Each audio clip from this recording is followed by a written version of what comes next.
All righty, we're back after a Thanksgiving break from when we're recording. Mickey, last time we chatted a little bit about your Thanksgiving sandwich. And before this, we were Yes, just chatting, and I asked you how it went. Give us a four. rundown. Four. I had Four of enough them. left over so that I had four, and that's not counting all the other people that were eating turkey after.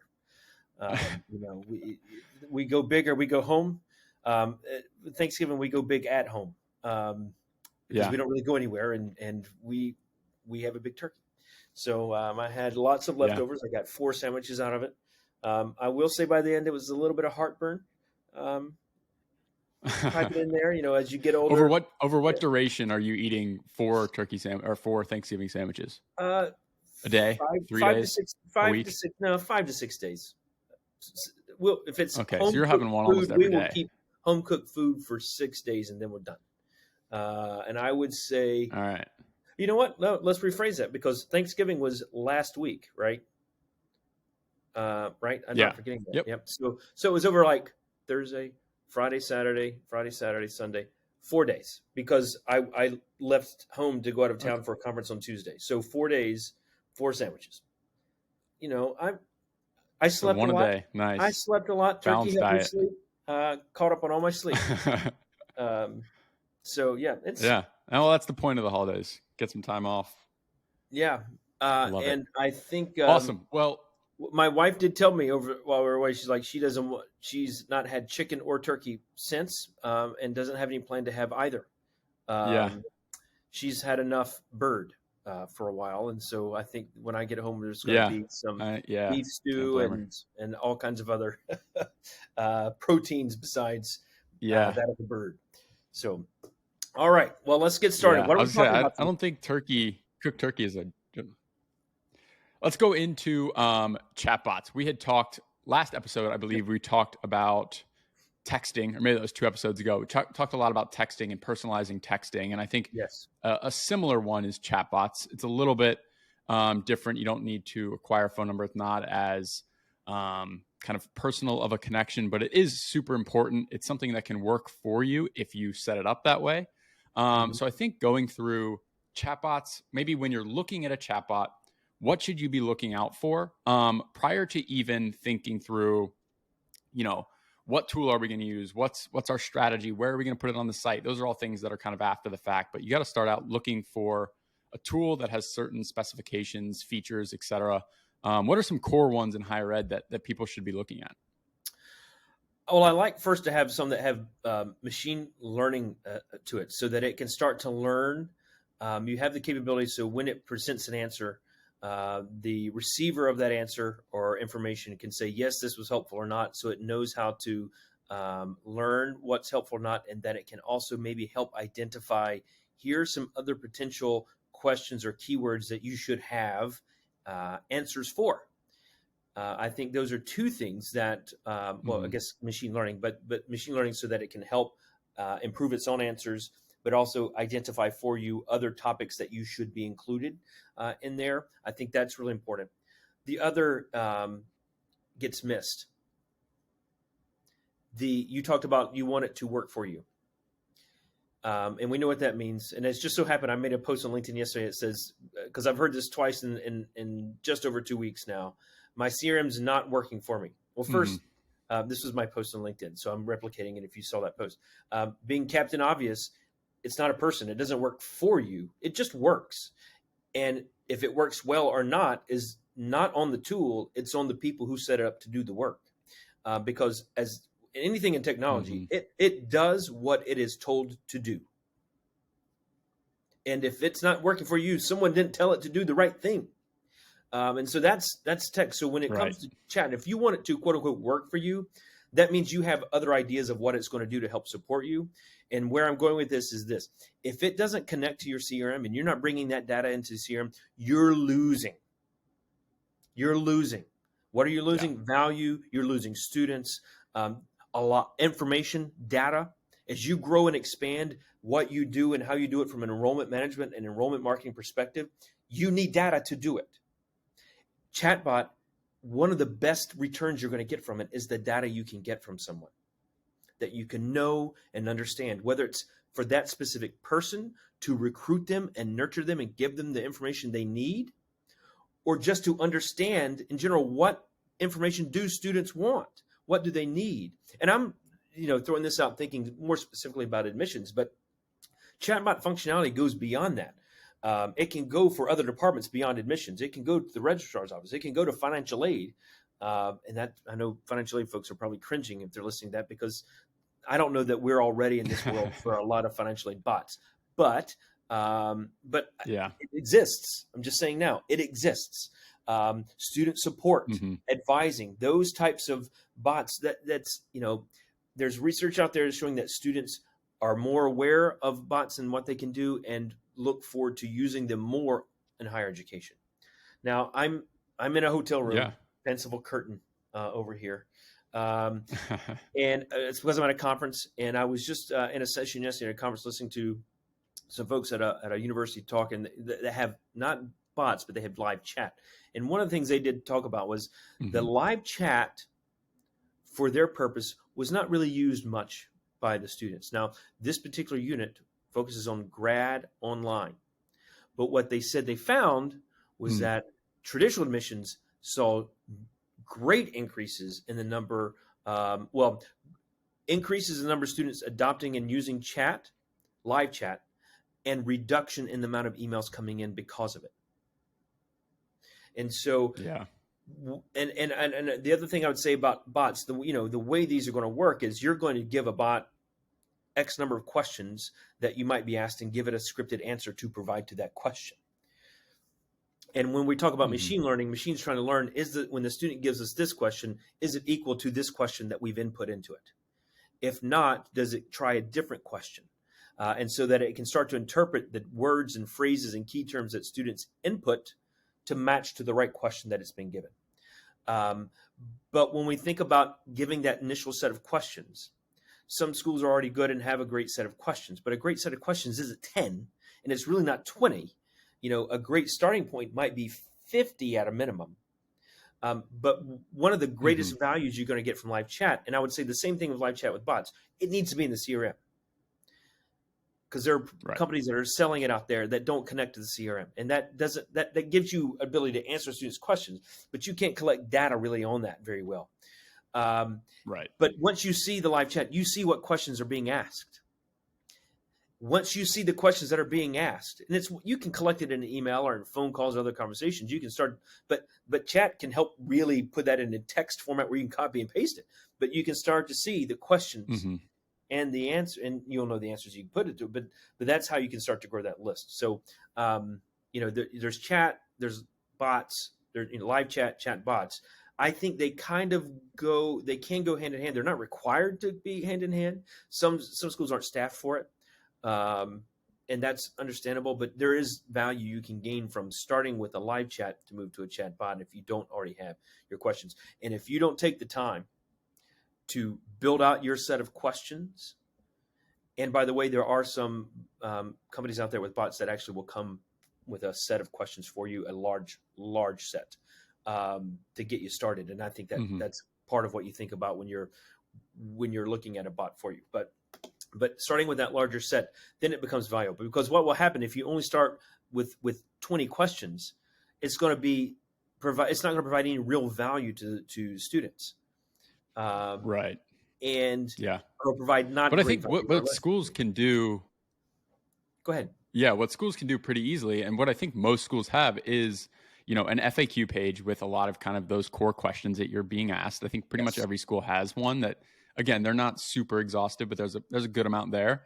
And then a lot of schools also have them specific to certain programs. Like on program pages, very often you'll see towards the middle or bottom-ish, what are the program requirements? What are the, tuition costs? Like all these basic things that you kind of have a good starting point already. Like scrape your own site, and you can probably find 100 questions to start that are very specific, right? If this other provider is giving you a handful of questions, are obviously kind of the basic questions they've probably gotten from their research and data that, these are the most commonly asked ones, but providing the ones that are specific to your institution and you already have the answers, it's copy and paste. You don't need to really come up with, a lot of extra stuff as a good starting point. And then, as you said, monitoring what is coming in it's not being answered, and just kind of adding that to it, and then add that to your website. And that's probably going to be, heavily informed too by, your Google search results of, when people are searching for a program, you get those frequently asked questions, or, people also ask, and throwing those in there as well. And, that's the next logical question after somebody sees, what is the value of X program? The next thing they're going to look at is, what are some career outcomes? What's the salary? Like, the typical journey of questions somebody's going to ask, and kind of think through, and being able to structure it that way, I think gives you a really good starting point to kind of build a huge foundation that can also turn into other things like content and, more stuff Oh, yeah. for your website and, promotional materials, et cetera, pretty easily. So I'll add to some additional things to think about for the chatbots, because once you have the questions, and you kind of brought this to my attention as you're just kind of answering. So what you said is very true in terms of, yes, you're going to have an FAQ page on admissions. You might have FAQ pages elsewhere for other programs. Generally, even if it's just on admissions, it's likely that not the same person answered all of the questions on the FAQ page, especially if you're pulling from multiple FAQ pages. That's important, because when you think about a bot, even though it's a computer and a piece of technology, a key to bot success is giving the bot a personality. You can give it a dry personality and call it a bot, but you want it to then read like it's that. You don't want to have various ways to answer questions, because you want the person engaging with it to feel like it's the same thing answering the questions. And you know what? It's crazy to say that to me. To think I'm talking with a computer. Does it really matter? It does for people to there's research out there that'll talk to you about how people engage with the bot. And there are some folks who've really given flair to their bot. I mean, some of them use like a mascot. Some have created a second mascot at a university. One of whom is now the new one is the bot, to start answering questions. And that allows you to kind of have fun. The other thing I would say is, you want to make it a conversational style with it, not to pretend that it's human. I hate when I come across that. In terms of, you open up the bot, you're looking for help. Hi, I'm Rudy the Rooster. What questions can I help? Or do you have questions for me? Yes, I do. Great. Let's get started. Can you tell me your name? And you get that name. And this is why connecting to the CRM is important, because when they say the name, right, now you've got a name input in there. What's your email address? So I can email you a follow-up to our conversation. Again, if it's just a bot, you might not be able to do that. If it's attached to the CRM, you can trigger that. Right. And then you're putting that in there, and then you get the address, and now you're creating a prospective student record, or potentially matching to an existing record to add that content in there. And then you just have that conversation. And so there's that capability. And I will say something else we've not really talked about. Well, we were talking about the personality piece and getting that. And I think adding that in and having that conversation style to it is important. And gosh, there was something else you said earlier in terms of the conversation as it goes. You're talking about like the salary. Tell me about a position. Where do your students get placed? That was a common question I heard in one of those sessions yesterday. Is that what questions are students asking? Now, this was more for graduate program, online programs where students were asking, but the common question this particular school got was, tell me the types of companies where your students are placed after they graduate. If that's one of your questions, if you get that deep in there, that's probably not one of your first 10, but it should be up there. Here's some other, what are the other questions, and what are the follow-ups, and how do you predict that? So you might, we're placed at General Electric or Boeing or whatever. And also you may want to know the starting salary. You can jump right in and throw that in, and they'll find it even more appreciative that they don't have to ask that. And you can throw that information in there. But, as you think about that first question, what are those follow-up questions that you have, and do you have those answers? And that can help you think about setting up that logic and how it happens. And, and then you've got to have, is that all the questions you have? Thanks so much. How did I do? Be sure you're getting ratings on that so that how your bot's performing. Those are all things I think that are important to consider. Yeah. And I think one of the big things too about connecting it to your CRM, like you had said, is, if that conversation isn't everything the prospective student may want, they may want to follow up with somebody on your admissions team to get more information. It's helpful to have a log of that chat so that you can see, okay, here are the questions they got their answers to.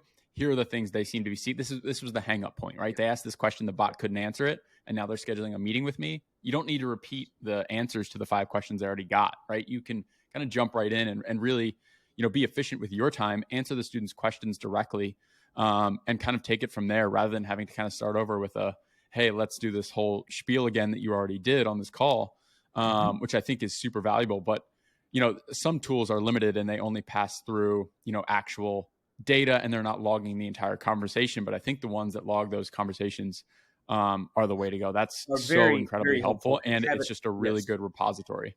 And to have that in a single view on a content record is really important to have. So I very, very much agree. If you're looking at a bot, you might find one that's a little shinier, maybe has a couple more bells and whistles, but if it doesn't integrate with the CRM, I would say really look long and hard to see how much are we really losing with one that does integrate or that's already provided through our existing CRM. Just so you can ensure you have that data in there, because there's so much more cascading things that you can do when it's the data in the CRM. And so what you're saying now, I don't know that I would start this way, but you threw out, I think, a really good use case with the bot is, that's a great question. If say a student asks a question, the bot doesn't have an answer, what happens? And as a bot responds to that's a great question. It's over my head. Or and we've done some of these before, and so we pardon my please accept my apology. I'm new here, putting out that it's a bot, and so I'm still new, something like that. Again, that's just adding flair, and said, but would you like me to connect you with your mission counselor? Now, if it's a bot plus live chat and it's during the day, and that counselor is on, meaning they're at their computer, not with someone else, it could try to connect. It could connect to just someone at the reception desk. If it's after hours or no one's available, it could say, no one's available right now. However, your counselor is, because it's connected to the CRM, Amber. And I can have Amber reach out to you if you would like, or if you would like to schedule time with you to be sure it works for you, you can click here to get to Amber's calendar. And now think of all those things, all the time that just saved if someone had called or emailed general admissions inbox to go through all those things. So so that's some time savings, but just think of how you're able to connect and engage. And because if that student, by the way, makes that appointment to talk to someone, and most of them won't, let's be real, most of them won't. But if they do, one of the things we care about is the intent of that student to enroll. And if that's in the CRM and we see what we're doing and how engaged they are, that's showing great intent. Those are things that we need to have. That's examples of how the other data that we have influence our knowledge and understanding of a student and her or his experience and her or his intent and interest in our institution. We want that information. And so I don't know if I've said this. If I haven't, I should say it now. You really should think about integrating your chatbot to the CRM because there's so much value you get from that. Yeah. And I think, like you're saying, when you hit that stopping point, I think, this is just me personally, and maybe just my personality, and I'm sure others agree, and maybe not everybody, but adding a little bit of that humor, I think is good for a chatbot, and kind of being like I'm just a stupid robot. What do I know? Why don't you go talk to a real human type of thing? But then being able to give those options of like, hey, I wasn't able to answer your question. Here are 3 things you could do. You could email this admissions person. Here's their email. You can schedule time. Here's a link to book some time on their calendar. Or, give us your phone number and we'll text you. All right, going back to our texting conversation, try and capture it a different way. And you get a little bit more of that one-on-one communication style that is super valuable. And giving people, again, the pathways to interact with you in the way that they want and that they feel is like going to be most helpful for them in the way they would appreciate it. Because if you only give them the one option of like, well, just go read more on our website. And it's like, well, I don't want to do that. And like, that's not going to be that helpful either. No. And then you kind of lose that person versus the more options you give them to, engage with you, the more likely they are to follow up in some manner. And I will also say, a use case we haven't talked too much about, or at all, really, I don't think, with chatbots here is, there are use cases for student service. A good example, say I forgot my password and I need to get into my application portal to upload a document or something. I forget the password. So walking through that. So, I would like, what question you have? Well, I don't know my password. To walk them through the steps. And just this morning, I actually experienced a a bot plus live chat experience combined with Zoom. Everybody knows Zoom. You may not have on your campus, but at this point in our lives, we all have heard of Zoom. And so I was looking to add some licenses to our account for some new staff we have hired. And so I went on to the bot to take me to billing to do it, and it walked me through. What are you looking to do? I want to add licenses. And it said, you need to go to your account, click here, click this button, and click here. It walked me through the steps, and then it said, could you find it? And so it's already giving you your answers. So this is where I'm talking about specific types of functionality. Mm-hmm. Sometimes it's as a student asks questions, it gives an answer. Sometimes it's asking a question, then letting you pick which of the options works for you. So Right. go here. Did that work? Yes. Do you see this in the upper hand corner? I see it. Or I see it, but it's grayed out, which is what I have it in Zoom. And because it's grayed out, it means I needed to talk to a rep. I can't just get more licenses online for our account. I have to talk to somebody. I have to work with sales. And so it said, okay, I need to connect you with our agent. And so it brought it on. And within 20 seconds, 30 seconds at most, I was on with Holden was my agent at that. And so we walked through that process. But I think that's a good, two good things out of that is sometimes you can give predefined answers to walk a student through that. So password reset, great. I can help you. Is this for your application or are you currently enrolled? Because it might be different for many schools because those are usually different systems. And if they say it's from application, you click here, it takes you through that. And so these are the steps to reset, or it'll take you to a page that tells you to reset if you want. So those are, one type of functionality. And then that might also then connect you over to someone if you have a bot/live agent all in one.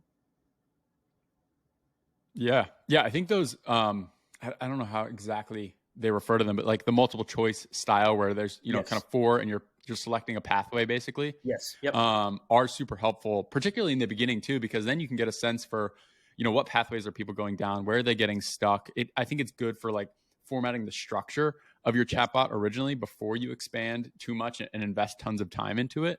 And there's some pretty simple playbooks for, how to structure them and put them together. And I also think in higher ed, websites are just, they're confused. There's so many pages. There's, the nav options, and then you hover over each one and there's 17 drop downs with, subfolders and stuff. And it's insane. And a chatbot can be like a more simple nav that I think a lot of people are starting to use as kind of their primary, like, I'm here for a reason. Here's what I'm looking for. The chatbot might be an easier way to get there.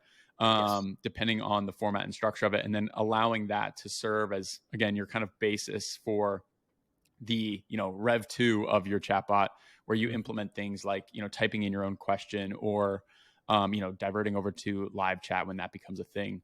And the data that you collect there is nice too, because it's one of four things, and you're seeing that data across, all 100 people rather than 100 people ask 80 different questions. There's not too much you can really form from that. And so I think it's a good, again, starting point to kind of get some of that initial data in the door. Well, we've got, just using that password reset example I gave a moment ago, we have a client, a 2-year institution that has hundreds of calls a day, especially, in the 2 to 3 weeks leading up to the semester start. And half of them were current students, continuing students, needing to reset a password because it was very tricky and it was very hard to understand on the website. Half. So we're talking 120, 200 calls a day. That's 60 to 100 calls of people asking for password reset. Now, you're not going to put on a chatbot and get everyone there. But imagine if you could half of them to that chatbot to get it resolved without needing to talk to someone. That's, for a 3-week period, could be 2 to 3 hours of someone's time a day. So think 10 to 15 hours a week. Wild. What could you do with 10 to 15 hours? A lot. And that's, and there, you've got so many people calling, so many people walking in. That's where that bot really can play. There's a lot of low-hanging fruit there. If you find those questions, what other questions do students ask? I need to get an approval from an advisor. How do you find who's my advisor? Boom. A lot of times now we have portals where you can log in and it'll show you, but what if you had a bot that just said, hey, I need to know who my advisor is? Well, if it's connected to us here, I can tell you that. If not, it might be able to then walk you through the steps of how to get into the portal. Your advisor is listed in your portal. Have you been to the portal? Yes or no? No. Here's the link to it. Do you know your username and password? Yes or no? And if you don't, then you can figure out how to get your password reset. All those little steps you can start to do to solve for someone. Now, it does take a little time to kind of start planning out, to build out that logic and that pathway that you just described. But it's a great exercise, because as you grow with the chatbot and add more functionality to it, you're going to want to do this on your own. You might have some help getting started, but at some point, whether it's with a third party or the vendor themselves, they're going to say, hey, we've got this first bit implemented. It's on you to own. And walking through that process can be a little intimidating and challenging at first, but once you figure out how to do it, it'll become much easier, and the ideas for additional use cases will likely bloom quickly. Yeah. And I think, as you said too, as you're, building upon the chatbot, ideally it's saving you time, whether it's on calls, over emails, whatever it might be. If it's saving you all this time, 10 hours, a week, even, if you invest half that into your chatbot, you're going to be saving yourselves, hours and hours of team time, by building that out. And I think establishing it, as you're saying, for, current students, once it becomes a trusted resource for answers, I think your engagement just snowballs, where that if you have a question, you can kind of go to this chatbot, type it in real quick, and get a good answer, or at least next steps to go find your answer. I think you're more likely to keep coming back every time you have a question versus, go and it's, a chatbot where you only throw up 10 questions because you're, the classic, we need a chatbot because everybody else has one, and it's poorly put together and has 10 questions logged into it, and nobody finds it helpful. They're never coming back to it. And so you kind of already killed it before you even started. And that's why you don't made start it with way too bare bones to the point of not being helpful. Yep, and that's why you don't start, right? You can't start with too few. And so when folks have come to us and say, "Hey, we've had this chatbot, it's not working. We have to find something else." What I try to look at is, okay, let's understand why it's not working before we come up with something else. Well, no one's using it. Well, that doesn't mean it's not working. You haven't made it visible for people to use it. Versus people are asking questions, they're saying it's not helpful, and it's too low of adoption. Well, then that's a separate issue. And we need to look at, well, what was its intent to do? Let's be sure that it was designed and built and implemented in a way to try to do that. Could we make some recommendations to improve that? I think that's an important step. And then, what else can we do beyond the chatbot to help support that? And it could be driving people there to build in a cycle of updating and adding or enhancing and improving your questions that could also help solve that problem, rather than going back. Because what I really don't like to see folks trying to do is, this didn't work, we'll just go back to those 60 to 100 phone calls a day. No, that's not the right answer. Yeah. And so we need to find some other solution there to help ensure that it's working. Yeah. As far as going back just a tiny bit, just curious your thoughts on, again, kind of that like multiple choice, select your pathway style.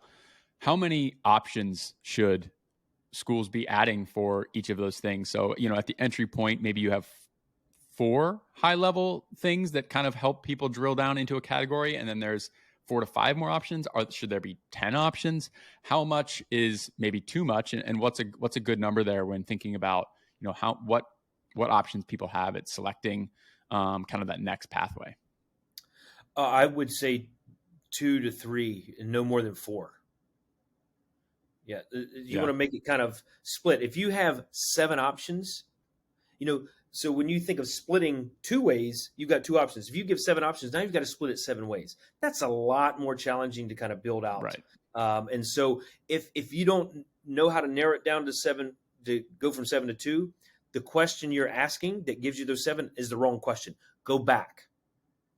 So like, I need to know who my advisor is. All right. So good. You can do one of these 7 ways to get to an advisor. So I'm going to say, good, we can try to help you with that. Do you have, are you a current student? Right? Yes or no. So I'm giving 2 option questions that then drive me there to get to that 7th, rather than saying, okay, which of these best suits you? 1, 2, 3, 4, 5, 6, or 7? No. Are you a current student? Yes or no? You're a new student. So, then we need to direct you here, because you may not have your student access portal yet to tell you who the advisor is. And it might even come back to say, okay, you're a new student in this program. Your advisor will be assigned on August 1. So you don't have one yet. Yeah. And if you're a current student, we're going to get you to the portal. Then we want to ask you about your login. Do you know how to get into that? Then you can see it. If it's tied to a CRM for your students that has that information, you might be able to say, "Hey, it looks like you're. Are you still in the business program?" Yes, your advisor is Professor Smith, right? You could go there, but I would say no more than 4, because remember, when you get each of those options you give is another path you have to build out. So if you build it with 2 questions, Right. that helps you get there faster. I mean, a question with 2 options that would get you there faster. Yeah. And I think too, the fewer options you provide, the more data, insightful data you can collect, because you can really see, okay, here's where people, are tending to go, the things they're tending to click on. I think the more options you provide too, it's kind of like your website nav, where you're maybe a little confused. There seems to be overlap in some of the options, and so you Mhm. clicked on one, and then you're like, oh, that was the wrong one. Now you're trying to like go back, and it's just that's always a hassle in the chatbot. And I think not having clear pathways where a prospective student who does not know your institution, and is new to the higher ed space in general, they don't know, I think, even like the terminology. And for a prospective student, even, who's 17, being able to kind of, use language that is uber clear, Mhm. to, a kid, so that they can navigate the chatbot and get the answers they're looking for, rather than using terms that you all use internally, that, Johnny has no idea what you're talking Mhm. about or what that means, or the difference between, academics versus admissions. He's like, I want to go to school here. Which one do I pick? Yes. Right. And trying to be a little bit more, selective in the options, so that you can get very clear pathways, and people aren't feeling like I went down the wrong one. I want to go back. And now you're not understanding in the data whether they're going back because they had other questions, or are they going back because they didn't even get an answer to the first question they wanted, and now they're just at the point of confusion. Yep. All right, so we've talked a bunch about features, functionality. Anything you want to add before we kind of dive into actual platforms that you think do some of these things really well? No, we can talk about some of the platforms. Perfect. All right, so we mentioned a bunch about being able to connect to your CRM and the importance of that. I believe you've stressed that point enough. If nobody's picked up on that by now, they're probably listening to this while they're doing something else way more important.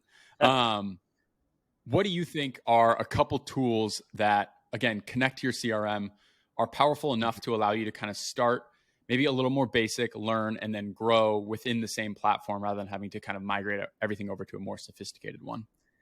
So I would say the first one I would look at is Mainstay.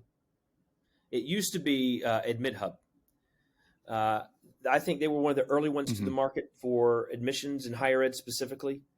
They're one of the ones that I talk about that give you a good base of questions to start. I think it's over 200. Like that's a lot of questions, and it gives you a good Wow. amount. It's got a lot of Yeah. machine learning to it. They've got some great use cases. That's a good tool. Um, there are some others. I will say you should look at my company. We do this. We help implement Chatbot. And so if you have Salesforce, if you have Salesforce with Einstein, has the ability to build a bot through Einstein, and we've done a lot of work in that area with that. And again, it doesn't have to be our company. There are other Salesforce partners that certainly do this as well. And but the key there is it's native already in your CRM. If you have a Salesforce CRM, it's native, it's already there. Right.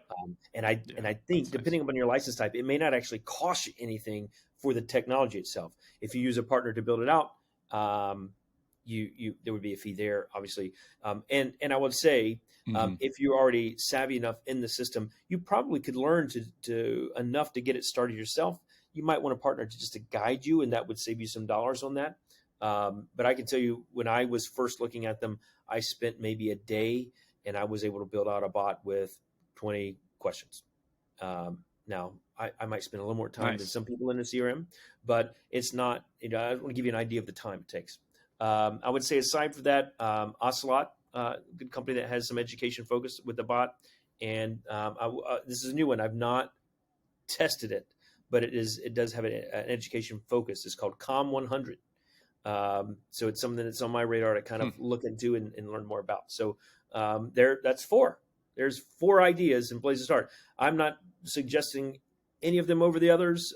They all have pluses and minuses. I think you have to look at cost. You have to look at what the lift is to get it up and running, what your resources are to kind of manage and ensure that you're doing that, and your ability to kind of build out your initial. You may not have a big budget, but you might also say, we don't have the time to go build out the questions. So what do we sacrifice? Might sacrifice budget. And I don't know all the pricing for all of these. But let's assume it might be a little bit more for at Mainstay because they're going to give you a lot of starting point. I don't know if it is or not. But if it were, then Right. you might want to pay more than to get started faster and have a lot of base questions already kind of predefined and built for you.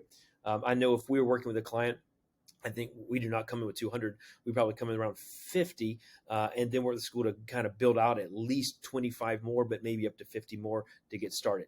So you got to look at options and what the effort is on your part, what the pricing is, and make sure it integrates with your CRM.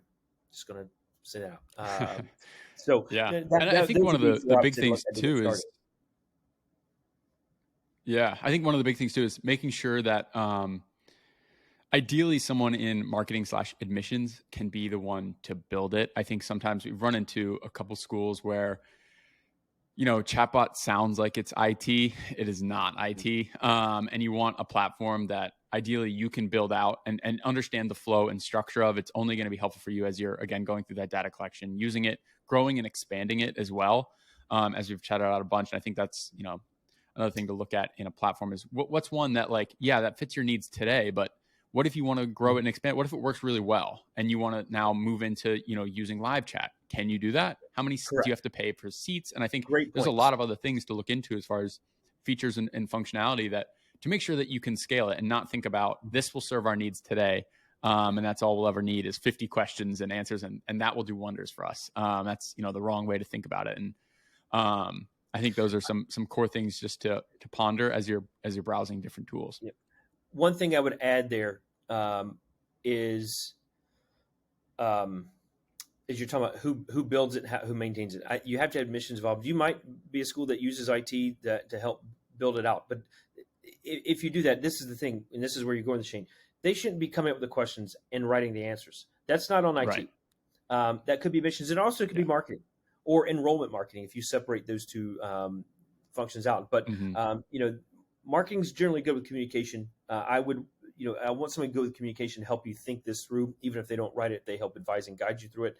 I think that would also be very important to think about. But, marketing, admissions, and IT, potentially it could just be admissions. And I do see schools doing both of those approaches where it's just in admissions. And I see some that have taken it and involved other departments to help them support it. Yeah. Yeah. Those are all great points. Awesome. Any final closing thoughts on chatbots? Any words of advice? Maybe other than make sure it's connected to your CRM.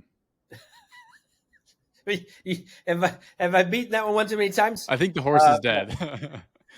So, I think it's a time to start investing into this.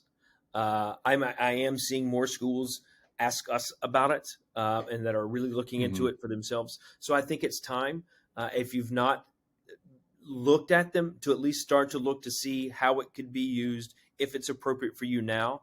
I would not wait 3 more years to do this because you could be behind. And again, it's an ability to capture more information, if you're thinking of it for admissions at least, about prospective students. And RFI forms, people submit them. But once people start really getting in a chat, and again, this is anecdotal. This is from one school saying this, but they're seeing for traditional age students, they're much more accustomed to this type of communication and engagement. They're going to be less afraid to jump into that bot and have that conversation and get information from you and give you information in return. And so I would really say, think about it, look into it, ask questions, and see when is the right time to begin this process for you. Perfect. Love it. Awesome. Well, thank you folks for listening. Hopefully you garnered some pretty good insight. And if you have more questions about chatbots, tools, if you're unsure whether it should connect to your CRM, please feel free to reach out to Mickey or myself, and we'd be happy to advise you. Thanks again for listening, and we'll see you again in 2 weeks. Thanks, everyone.